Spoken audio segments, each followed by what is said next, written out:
So gising na ako, may mga ka-series. Magpa 5:30. At paalis na si Mami papuntang work. Pwede ka na pumasok ni Mami. Aga ng pasok niya, 5:30 na umaga.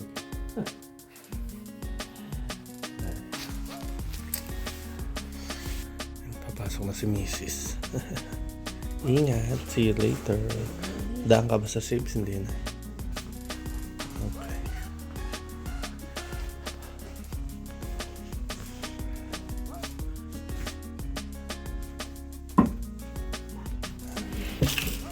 Parang walang naglabas ng basura. Ayun, kalawa. Oh, ang dilim pa. At ang lamig. So, nakaalis na nga si Mrs. kanina at mapag-ayos-ayos na din ako dito sa bahay. Nagising na din si Babe. Ayla, nakain na siya ng cereal. I ate nothing. That's my poop cake. Your food cake. Nakain na siya ng cereal at si Willow din nandito na. Hi Willow. Napasok ko na dito sa living room. Talagang malamig na. Nagyayelo na yung mga tubig sa labas. So, ang maximum temperature daw ngayon ay 4. Tapos kaninang gabi ay -2 degrees. So talagang lumalamig na. Nagluluto na din tayo ng pambaon ng mga chikiting patrol. Ito ang babaonin nila. Kanin and fried chicken. Well, not fried. Air fried chicken. So ito na nga yung panahon na halos hindi na namin makikita yung mga kalapit-bahay namin. Kami din halos hindi na kami lalabas ng bahay kundi magtatrabaho at papasok sa school ang mga bata. Kasi nga malamig na. Katulad nung summertime na talagang yung mga kalapit-bahay namin nakakakwentuhan namin yung mga bata na kapag dapo sila together. Pag winter time, laging nasa loob lang ng bahay. Ito na nga yung panahon na nag-uumpisa na yung nakakalungkot na panahon. Madilim, malamig, tapos magpapasko pa. Ito ang isa sa pinakamahirap na panahon sa mga Pilipino, sa mga kababayan natin, na lalo ng mga baguhan pa lang dito. At talaga naman depressing kasi ibang-iba yung culture sa Pilipinas pagdating ng Pasko. Sa yung panahon, nandito nagsosolo ka at ganito pa lang talagang nakakalungkot. Kaya importante na may mga kaibigan ka na bago, yeah, I'm showing them. Yeah. Kulit naman na ito, may extra pa eh. Belly rub sa kay Willow.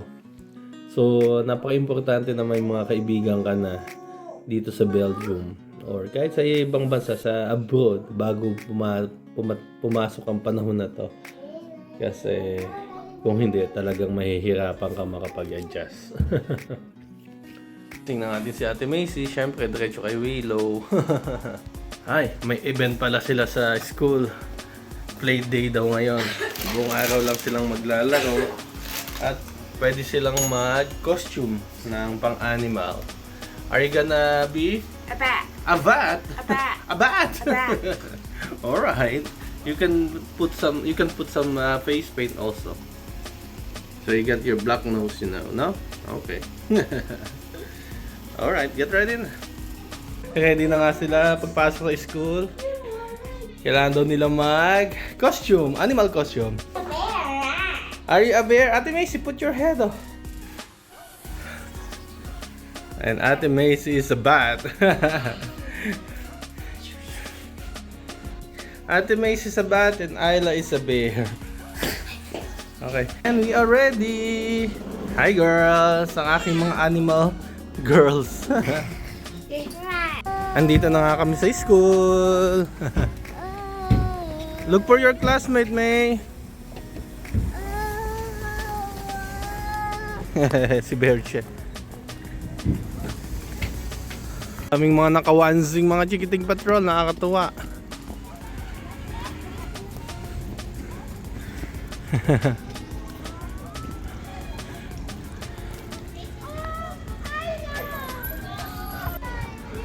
Oh, pasok! Bye-bye, Macy! With her friends and classmates. Bye-bye. Bye-bye! Bye, Ayla!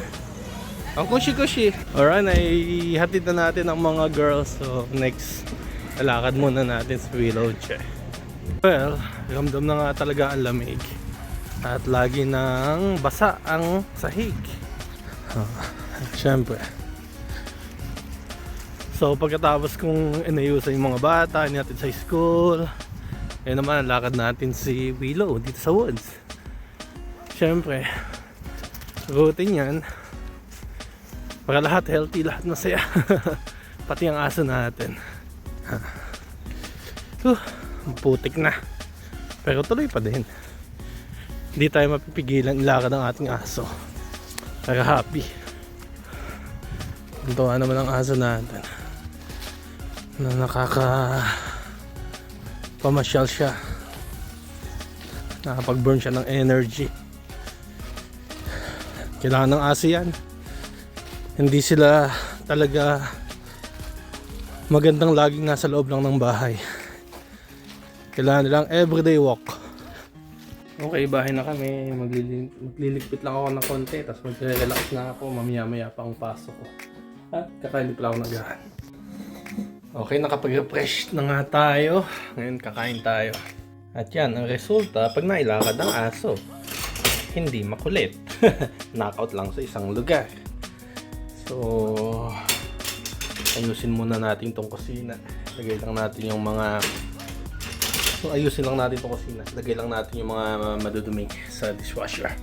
Tapos maganda tayo ng ating breakfast.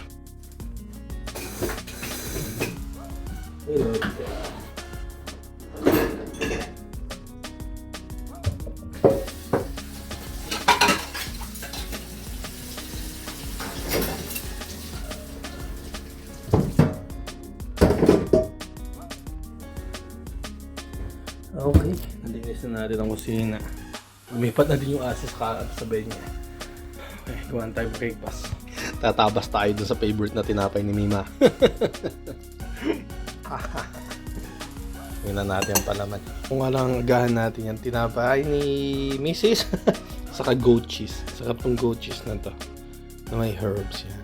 Yan lang, okay na. Bites na yan sa coffee. Yum yum. Lagyan din natin konting honey. Yummy. Yun. Let's eat! Okay mga kasirtis, papasok na tayo sa trabaho. Lamig na nga talaga. So guys, sige, see you later na lang pagbalik ko sa bahay pagkatapos ng work natin. 2,000 years later. Kabababa nga lang natin ng bus pa uwi na, tapos na ang trabaho. Ano kaya ang pagkain ko? Ano kaya niluto ni Mrs. na hapunan? Tingnan na lang natin pagdating sa bahay. Hello family! Who took a shower today?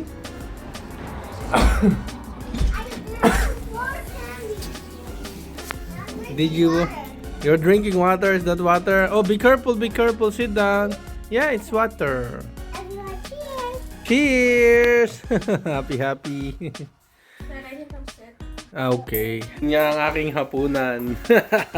Well, hapunan namin, leftover. Madami pa pala kaming nilaga. So, yun ang kakainin ko. Dami pa nito, mami. Di ko maubos to. Inubos pala na. Nag-ubos kami ng leftover. Kaya, ito. Ang aking hapunan. Wow. Nilaga. Yummy. Thank you, mami.